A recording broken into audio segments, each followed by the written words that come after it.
Bismillahirrahmanirrahim. Assalamualaikum warahmatullahi wabarakatuh. Alhamdulillahirabbil alamin wassalatu wassalamu ala sayyidina Muhammadin wa ala alihi wa sahbihi wa ummatihi ila yaumiddin wa ba'd. Fa ya ahbaballahi wa ahbab rasulih sallallahu alaihi wasallam, usi nafsi wa iyyakum bi taqwallahi faqad fazal muttaqun fala tamutunna illa wa antum muslimun. Faqala ta'ala ya ayyuhalladzina amanu taqullaha haqqa tuqatih wa la tamutunna illa wa antum muslimun.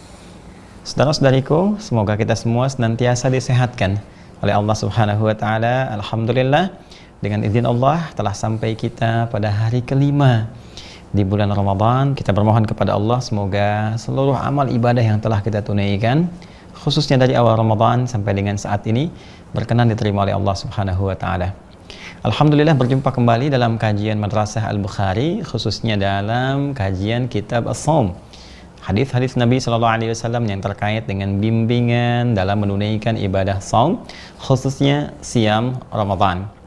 Alhamdulillah, dengan izin Allah Subhanahu Wa Taala kita telah membahas setidaknya 3 hadis dan pengantar penggalian dari dalil-dalil hukum kewajiban puasa yang terkait berkelindan dengan apa yang kita tunaikan pada kesempatan saat ini di bulan Ramadan. Dan di hadis yang keempat yang kemarin kita telah coba bacakan, sebagiannya telah kita ulas setelah masuk kepada bab kedua, yaitu tentang bab fadlis shaum, bab tentang keutamaan puasa. Dan kita telah bacakan sebagian dari nomor hadis 1894, susunan dari awal hadis Al-Bukhari sampai dengan ke bab ini, dan di kitab Shaum ini hadis urutan yang keempat. Ya, saya bacakan kembali untuk mengingatkan, setelah itu kita coba sambungkan penjelasan di pertemuan yang lalu. Bismillahirrahmanirrahim. Qala haddatsana Abdullah bin Maslamah an Malik an Abi Zinad an Al-A'raj an Abi Hurairah radhiyallahu ta'ala anhu anna Rasulullah sallallahu alaihi wasallam qala as-siyamu junnatun fala yarfuth wala yajhal wa in imru'un qatalahu aw syatamahu falyaqul inni sha'imun marratain والذي نفسي بيده لخلوف فم الصائم أطيب عند الله تعالى من ريح المسك يترك طعامه وشرابه وشهوته من أجل الصيام لي وأنا أجزي به والحسنة بعشر أمثالها. Diriwayatkan pula oleh Al-Imam Muslim dalam kitab sahihnya nomor hadis 1151. Di pertemuan yang lalu kita telah uraikan bahwa hadis ini akan menunjuk kepada kita keutamaan dalam penunaian ibadah siam, khususnya Ramadan yang sekarang kita tengah tunaikan bersama-sama, sekaligus menunjuk pada parameter tingkat keberhasilan siam seorang hamba, puasa insan beriman. Jadi kalau kita mau mengukur sampai dengan hari kelima Ramadan ini, di hari Sabtu ini, apakah siam kita berhasil, termasuk qiyam kita malam harinya berhasil, maka hadis ini bisa dijadikan salah satu acuan. Ingat ya, Nabi pernah mengatakan, dan ini sering saya sampaikan bahkan dalam madrasah Imam Al-Bukhari di kitab Shaum, bahwa Nabi pernah menegaskan rubba sha'imin laisa lahu min siyamihi illa al-ju' wal 'atash. Ya, tidak sedikit didapati orang-orang yang puasa itu tidak mendapati apapun dari puasanya, siamnya, kecuali rasa lapar dan haus saja. Wa rubba qa'imin laisa lahu min qiyamihi illa as-sahar. Dan sementara ada orang yang menunaikan qiyam di malam harinya tidak mendapati apapun dari qiyamnya. Tidak ampunan dari Allah, tidak juga pahala, tapi disayangkan hanya capek berdiri begadang saja. Baik, tentunya kita tidak mengharapkan hal demikian. Karena itu bagian pertama, seperti kita bahas di pertemuan lalu, ukuran benarnya puasa seseorang, maka di sini diwakili oleh kata as-siyam. Ya, as-siyamu junnatun, puasanya mesti ditunaikan dengan benar seperti kami sampaikan. Mohon izin yang baru bergabung bisa menyimak ya di rekaman sebelumnya, dan penting untuk dicatat dengan baik sehingga di situ ada turunan-turunan evaluasi untuk kita semua. Baik, as-siyamu tidak disebutkan kata siyam seperti pernah kami jelaskan, kecuali menunjuk pada puasa yang mengacu pada hukum-hukumnya, aturan-aturannya, berbagai ketentuannya. Apalagi di sini menggunakan alif lam ta'rif ya, alif lam ta'rif akan menunjuk satu hal yang khusus. Jadi kalau kita ingin mendapatkan keistimewaannya lulus dalam puasa, maka indikatornya adalah puasanya harus ditunaikan berdasar aturan-aturan yang ditetapkan oleh Allah Subhanahu wa taala dan juga ditetapkan ya, didetilkan oleh Nabi Muhammad SAW sebagai penjelas aturan-aturan Allah Subhanahu wa taala. Maka kalau ini benar ditunaikan, junnatun, puasa yang kita tunaikan ini, yang dikerjakan dengan benar sesuai aturannya teman-teman sekalian, itu akan menghasilkan perisai. yang tak tampak, perisai imajiner, langsung ya menyatu dengan jiwa kita, karena setiap kali kita menunaikan ibadah dalam Ramadan itu membentuk karakter kebaikan, dan puncaknya takwa itu. Ya, sedangkan takwa itu kan dua, ya, bisa dilihat dari dua hal, dua pokok. Ya, satu menunaikan perintah Allah, yang kedua meninggalkan larangan Allah. Nah, menunaikan perintah Allah itu puncaknya adalah membentuk perisai. Ya, sehingga dengan perisai itu bisa mencegah kita berbuat maksiat. Saya ambil contoh misalnya amalan saat Ramadan dalam membentuk takwa, meningkatkan sholat. Sampai malamnya kita sholat, tuh kan, yang biasanya hanya fardu bagi sebagian orang, sekarang kita coba maksimalkan menunaikan sholat sunnah. Tarawih kan sunnah, ya kan? Nafilah, sunnah hukumnya. Maka fungsi sholat, seperti pernah saya sampaikan, tanha 'anil fahsya wal munkar. Quran surah ke-29 Al-Ankabut di ayat ke-45. Ya, sholat itu fungsinya mencegah perbuatan keji dan mungkar, dua sumber keburukan. Jadi kalau ada orang yang buruk lisannya, buruk pandangannya, buruk hatinya, itu patut diduga dari satu di antara dua ini atau keduanya. Imma nafsu dari, ya mohon maaf, syahwatnya yang disebut dengan fahsya, atau nafsu perut dan akal yang diingkari oleh hati disebut dengan mungkar. Dua ini saja. Nah, sholat mencegah itu. Ramadan kita tingkatkan pola sholat kita, kuantitasnya, kualitasnya, sehingga dengan itu membentuk satu suasana ruhiyah dalam diri kita yang semakin mendekatkan diri kepada Allah, karena dekatnya itu terjaga kita. Nah, saat terjaga itu muncullah kemudian perisai ya dalam diri kita yang mencegah kita berbuat maksiat. Dan di sisi lain meningkat amal kebaikan kita. Maksiat itu kan salah. Kan lawannya taat, soleh. Taat, soleh, maksiat, salah. Jadi ketika salah satu turun, yang lain pasti naik. Ya, silakan kalau tidak percaya. Kalau yang baik naik, berarti yang buruknya turun kan? Artinya orang yang senang berkata baik, melihat yang baik, itu otomatis akan anti pada yang buruk. Nah, keadaan diri yang terjaga dalam kebaikan ini, yang secara otomatis terhindar dari keburukan, itu yang disebut junnah namanya. Seakan-akan tubuh kita itu punya perisainya yang menepikan segala hal-hal yang buruk. Jadi begitu mata misalnya ada pandangan yang tak baik, itu langsung dipalingkan. Ya, ghaddul basar itu. Wa qul lil mu'minina yaghuddu min absarihim. Quran surah ke-24 ayat 30 itu kan. Nah, katakan pada pria-pria beriman, dia memalingkan pandangannya. Nah, itu kecepatan berpaling itu kalau punya junnah, melihat satu yang kotor langsung berpaling. Ya. Nah, termasuk di YouTube nih ya, hati-hati nih. Ada tayangan-tayangan yang gak bagus. Saya sering ada lihat ya. Ada beberapa komentar, Ustadz itu kok iklannya gitu kan suatu yang kotor. Nah, ingat, algoritma YouTube itu mengikuti kebiasaan. Jadi kalau kebiasaan Anda pernah mengklik suatu yang kotor, ya tampil lagi itu. Ya itu koreksi untuk kembali ke masing-masing. Tapi kalau kita biasanya klik yang baik-baik gitu kan, klik tentang Quran, klik tentang motivasi, tentang sedekah, tentang macam-macam, ya itu yang hadir itu, algoritmanya menyesuaikan, ya. Baik, bahkan nanti bisa ikut ke handphonenya loh, hati-hati loh ya. Ikut ke handphonenya, dari apa yang sering kita akses, kita buka itu sering nanti muncul di beranda kita dan sebagainya. Nah, kalau punya junnah itu kita terarahkan pada yang baik. Walaupun ada pancingan-pancingan yang kotor, kita tidak akan mengikutinya. Itulah junnah. Jadi as-siyamu junnatun, puasa yang benar yang ditunaikan sesuai ketentuan itu, hukum dan aturannya, itu menghadirkan apresiasi pertama dari Allah melalui lisan Rasulullah, diberikanlah oleh Allah berupa junnah. Ya, perisai dalam dirinya yang mencegah dari perbuatan maksiat. Jadi kalau kita ingin ukur sampai hari kelima ini, teman-teman sekalian, coba dicek seberapa jauhkah keberhasilan puasa kita. Salah satunya indikatornya ya meninggalkan perbuatan maksiat. Sedang nggak senang, mencela, senang berselisih, gitu kan? Berprasangka yang buruk, istighfar, astagfirullah, astagfirullah, Allahumma innaka afuwun tuhibbul afwa fa'fu anna, gitu kan?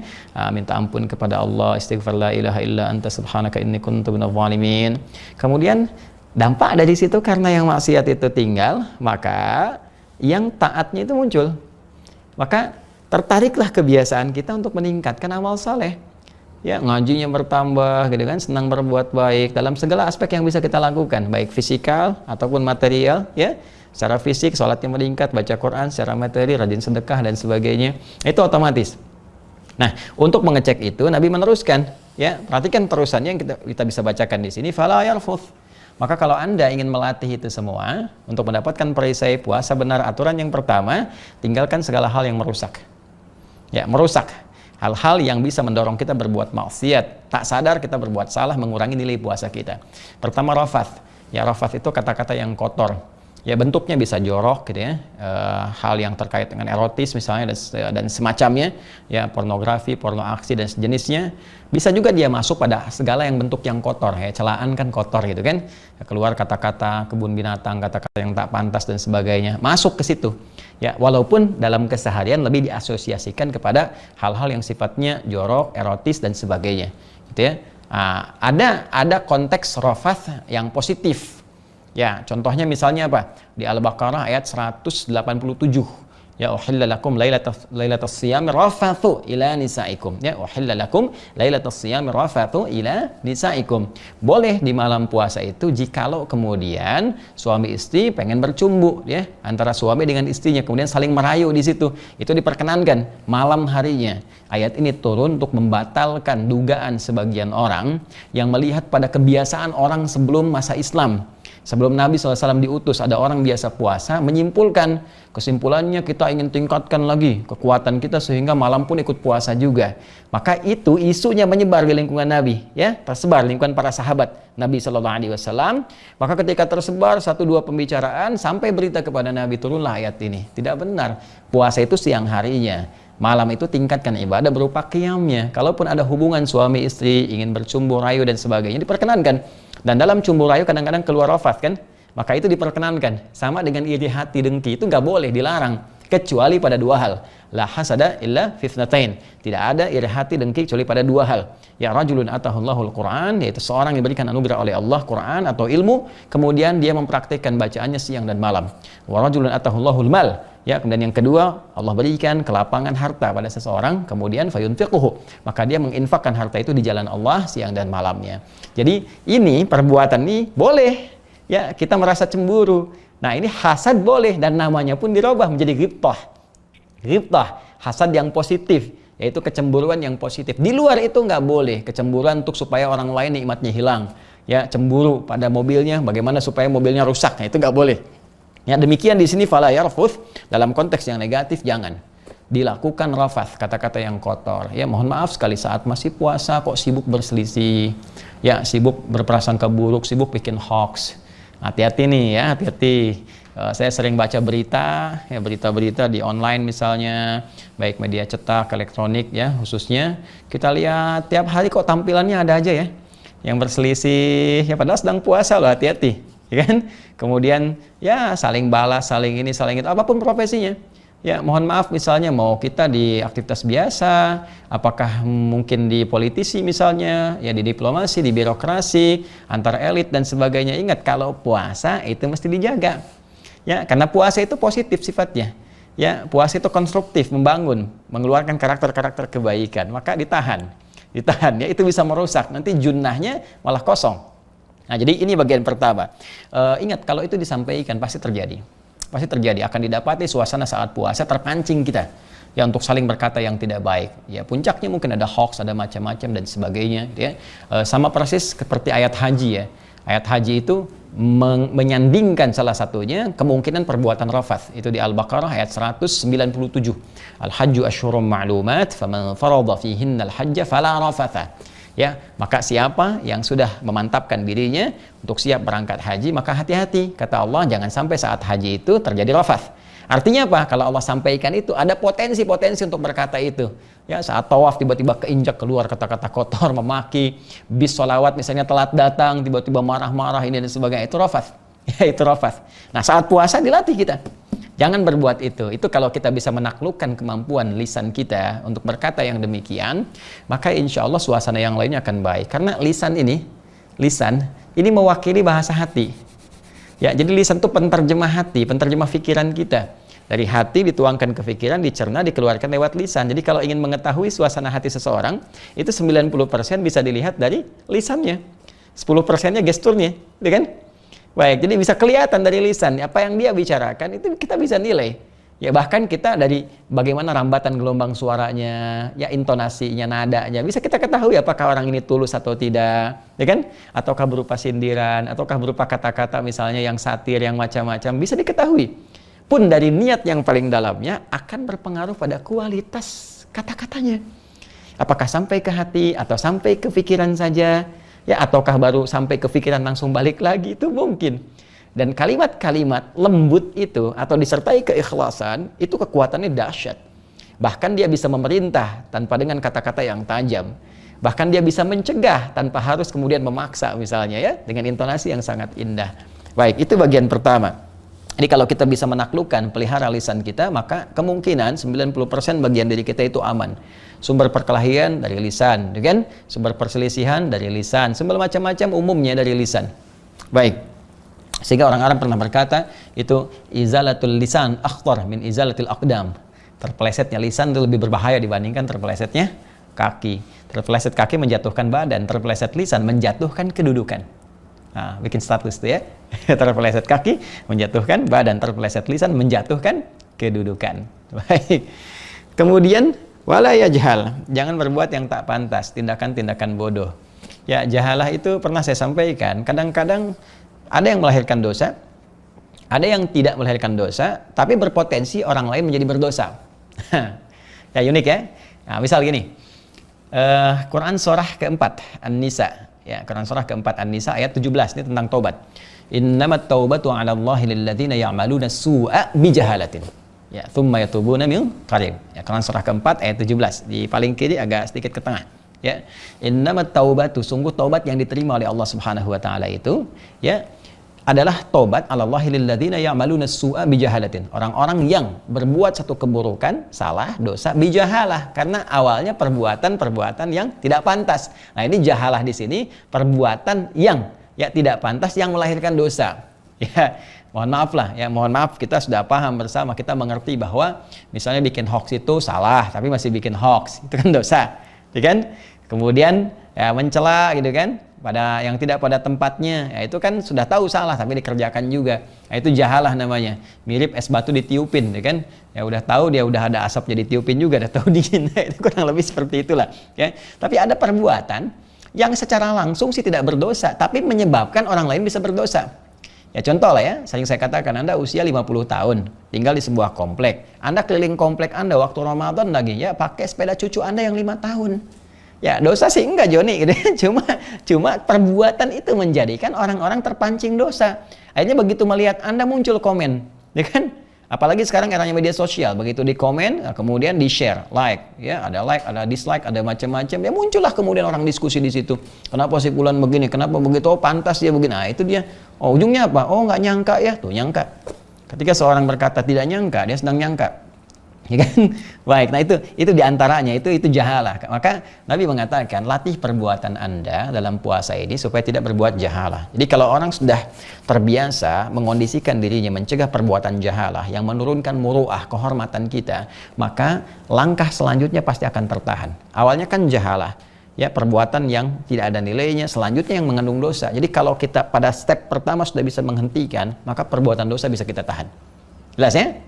Nah, wa in imru'un qatalahu aw syatamahu. Kemudian jika pun ini rumus cepat dari Nabi. Ada pancingan-pancingan lagi, nanti ada provokasi kata Nabi saat puasa. Kadang-kadang ada provokasi, membuat kita itu terpancing untuk berselisih. Wa in imru'un qatalahu, ingin mengajak berselisih, bertikai. Aw syatamahu minimal, ya mohon maaf, balas pembicaraan. Saling berbalas, saling sindir, saling mencaci, saling mencela. Satu nyebut A, yang kedua nyebut B dan sebagainya. Itu kalau Nabi sebutkan pasti terjadilah. Ya, pasti terjadi. Maka orang yang puasa, jika dia ingin mendapatkan junnah dan sempurna puasanya, maka kata Nabi, "Falyaqul inni shaim." Katakan saya sedang puasa. Ya. Nah, ini bisa dua sisi. Bisa pada orang yang mengajak kemudian memancing, memprovokasi sebagai peringatan bagi dia untuk mengingatkan bahwa ini suasana sedang suasana puasa. Kita bisa katakan ini suasana puasa, ya. Nah, ini suasana puasa dengan bahasa kita kan. Jadi kalau ada yang mancing-mancing begini-begini, Anda ingatkan Anda, bertakwalah kepada Allah, ini sedang puasa, ini Ramadan. Ya, bisa seperti itu.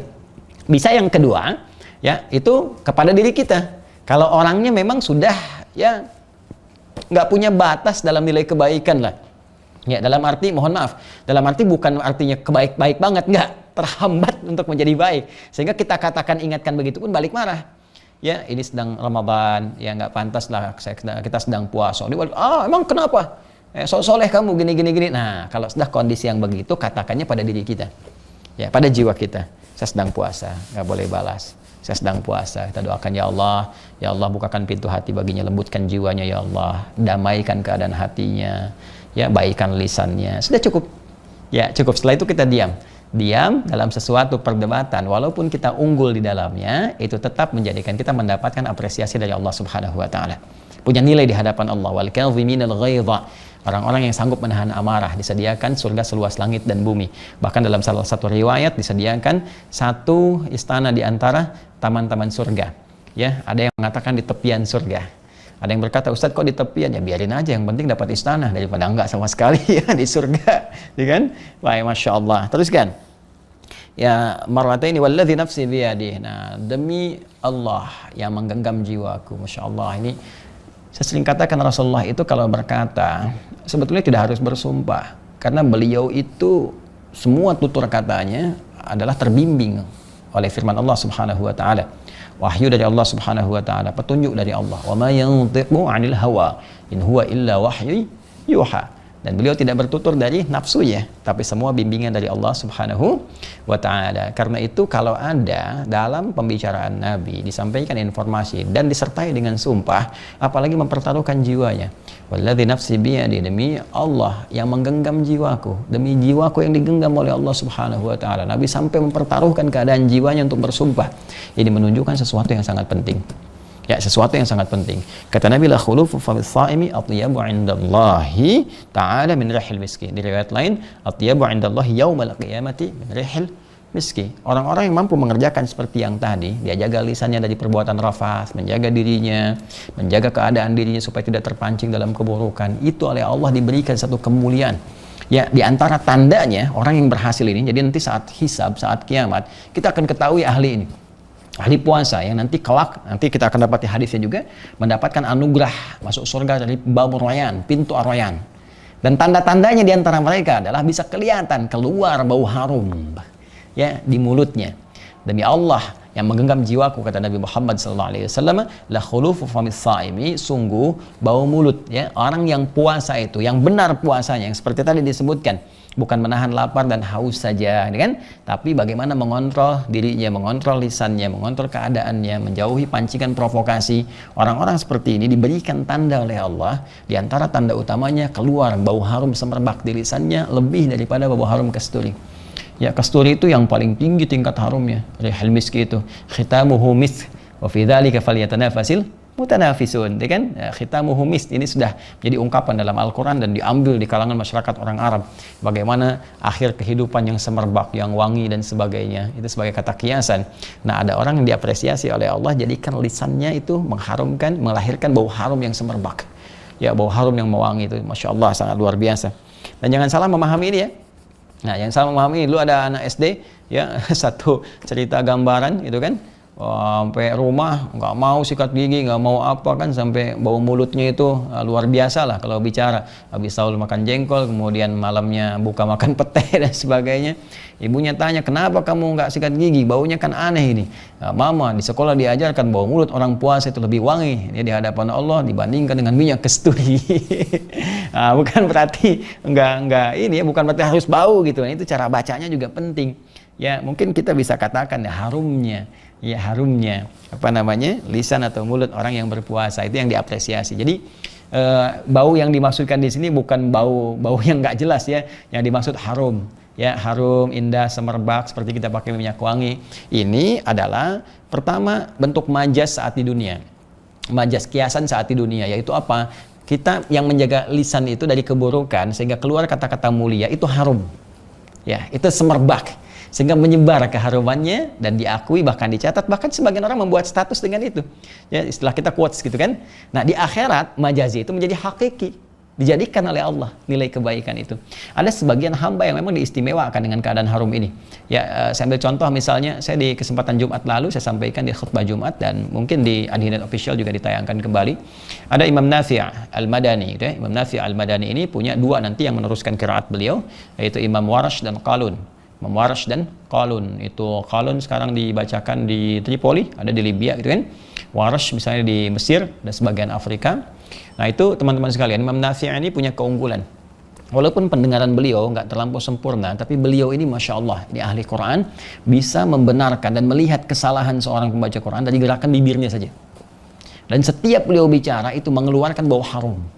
Ya, di lisan beliau yang mulia, ya, di mulutnya keluar bau haram, kebaikan-kebaikan. Itu karena barokah Al-Qur'an. Ya, barokah Al-Qur'an. Dan ya Majasi ini yang paling banyak, Majasi yang paling banyak. Artinya ahli Qur'an itu bisa dilihat lah, kata-katanya lembut, baik gitu kan. Kita bisa saksikan banyak orang-orang ahli Qur'an dan keluar bagaimana kata-kata yang sangat mulia dari mereka. Kemudian kita teruskan, yatruku ta'amahu wa syarabahu wa syahwatahu min ajli. Nah, ini poinnya. Ya, maka orang yang puasa yang benar itu kalau ingin mendapatkan junnah, ingin sempurna, ingin mendapatkan kemuliaan tadi, di dunia dimuliakan oleh Allah, terbebas dari maksiat, ya, dalam arti ada penjagaan Allah Subhanahu wa taala. Dia bukan maksum, yang maksum hanya nabi. Ya, hanya nabi, hanya para rasul. Tapi dia mendapatkan penjagaan dari Allah Subhanahu wa taala berbentuk kemuliaan. Dalam bahasa Arab disebut karamah. Ini kalau ke nabi itu mukjizat, kalau ke manusia biasa itu karamah. Nah, di antara perbedaannya, kalau mukjizat harus ditampakkan, diumumkan. Ya, di-share, diketahui, disampaikan untuk membuktikan kenabian. Makanya mukjizat Nabi Muhammad SAW dibuktikan, ditunjukkan langsung, ya, supaya orang tahu ini Nabi. Mukjizat Nabi Isa sebelumnya, mukjizat Nabi Musa alaihissalam jami'an itu kan, itu ditampakkan supaya mengerti ini Nabi. Tapi karamah itu tidak diobral. Biasanya baru ketahuan itu nanti setelah meninggal, ya. Baru nampak sebagian-sebagian lah, tapi orangnya nggak ngaku-ngaku, ya, nggak pasang pelang misalnya punya karomah, punya ini, tidak. Dia biasa saja, tapi ada kemuliaan melekat pada dirinya, dan banyak karomah itu, ya, karomah di wajah, karomah di perilaku, karomah di sikap, karomah di ilmu, macam-macam. Tidak digambarkan dalam bentuk yang sifatnya, mohon maaf, mendekati magis oleh sementara orang gitu kan, nyebrang sungai, ya, kemudian bisa terbang, bisa macam-macam. Nah, itu hal-hal yang mungkin ada tapi mungkin jauh gitu kan, jauh. Tapi orang lupa bahwa ilmu itu kalau Allah berikan kemuliaan menjadi karamah. Ya, ingat ya, adab kalau Allah berikan kemuliaan menjadi karamah. Ya, jadi adab, ilmu, akhlak dan semacamnya itu kemuliaan. Bahkan pada harta ada karamah, ada kemuliaan. Pada ilmu ada kemuliaan. Pada fisik, tenaga ada kemuliaan. Jika semua itu diarahkan pada hal-hal kebaikan yang diridhai Allah Subhanahu wa taala.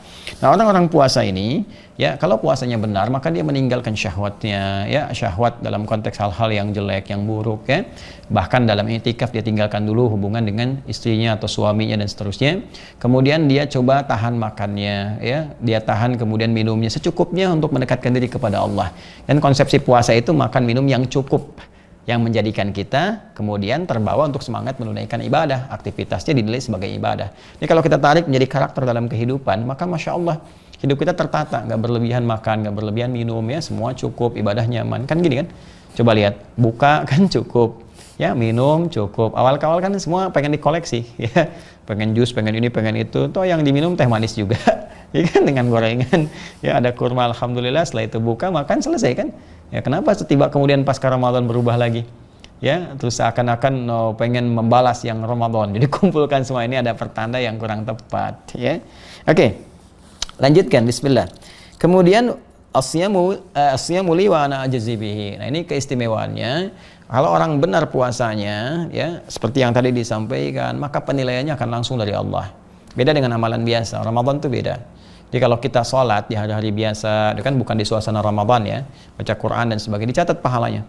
Malaikat mencatat, nanti catatan itu dikumpulkan, ditunjukkan saat yaumul hisab. Faman ya'mal mithqala dzarratin khairan yarah, ya.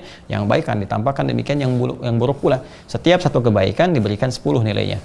Ya, Quran surah ke-6 ayat 160. Man jaa'a bil hasanati falahu asyru amsalihha. Siapa yang mengerjakan satu kebaikan dapat 10 nilai kemuliaannya. Tapi puasa tidak. Ya, asyamu li, puasa yang ditunaikan untuk Allah Subhanahu wa taala, wa ana ajzi bihi. Allah yang langsung memberikan ukuran pahalanya. Ya, kalau Allah sudah berikan ukuran, ya bisa nggak terbatas. Paling minimal, ya, standarnya wal hasanatu bi asyri amsalihha. Setiap kebaikan 10 kali lipat, yang standar, yang biasa. Jadi kalau dapat segitu, itu dapat yang paling rendah. Ya, karena kalau Allah sudah berikan tanpa ukuran, semakin kita ikhlas, semakin tunaikan karena Allah, maka dapatlah kemudian limpahan-limpahan yang sangat luar biasa. Nah, ini adalah hadis yang keempat yang kita dapati, dan hadis pendukung pada bab tentang keutamaan puasa.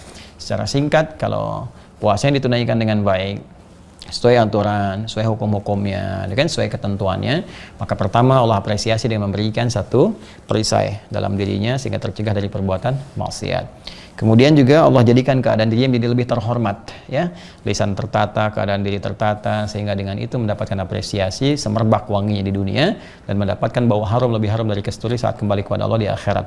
Dan lebih daripada itu akan dilipat gandakan pahalanya langsung dari Allah Subhanahu wa taala, sehingga terkumpul segala bentuk kemuliaan pada dirinya. Inilah kesimpulan dari bab yang kedua, teman-teman sekalian. Alhamdulillah telah kita tuntaskan. Semoga kita diberkahi oleh Allah Subhanahu wa taala, dan semoga mendapatkan rahmat Allah Subhanahu wa taala, diterima amal ibadah kita, dan mohon maaf bila ada hal-hal yang kurang berkenan. Semoga Allah muliakan sekali lagi dan menerima ibadah kita dengan limpahan-limpahan kemuliaan. Allahumma taqabbal minna innaka antas sami'ul 'alim wa tub 'alaina innaka antat tawwabur rahim. Rabbana zalamna anfusana wa illam taghfir lana wa tarhamna lanakunanna minal khasirin. Faghfir lana dhunubana ya Allah wastir 'uyubana innaka antal khairus satirin. La ilaha illa anta subhanaka inni kuntu minadh dhalimin. Nastaghfiruka wa natubu ilaik. Wa sallallahu ala sayyidina Muhammad wa ala alihi wa sahbihi ajma'in, wa akhiru da'wana anil hamdulillahi rabbil alamin. Assalamualaikum warahmatullahi wabarakatuh.